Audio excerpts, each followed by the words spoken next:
प्रधानमंत्री मोदीए जगत मंदिर में श्रीकृष्ण भगवान की करी पूजा अर्चना। दरिया में स्कूबा करी निहाळ्या द्वारका नगरी पौराणिक अवशेषों। थोड़ी वार में संबोधित जनसभा।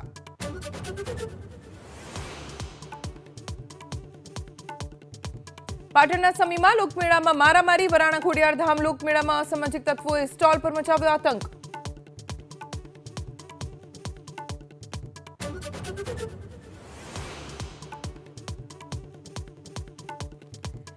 नानी वये अचानक हार्ट एटेक थी मौतनो सिलसिलो यथावत। अरवली भाजपना आगेवान 30 वर्षीय भद्रेश पटेल और धरमपुर में 31 वर्षीय आशीष महालानु हार्ट एटेक थी मौत।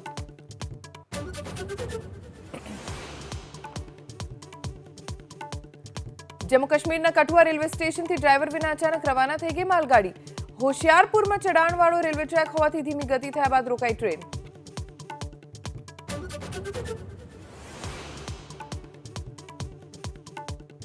उत्तर प्रदेशना आंबेडकर नगर थी सांसद रितेश पांडे बीएसपी मांथी राजीनामું આપી જોડાયા ભાજપમાં। લોકસભા ચૂંટણીમાં આંબેડકર નગર બેઠકથી ભાજપ બનાવી શકે છે ઉમેદવાર।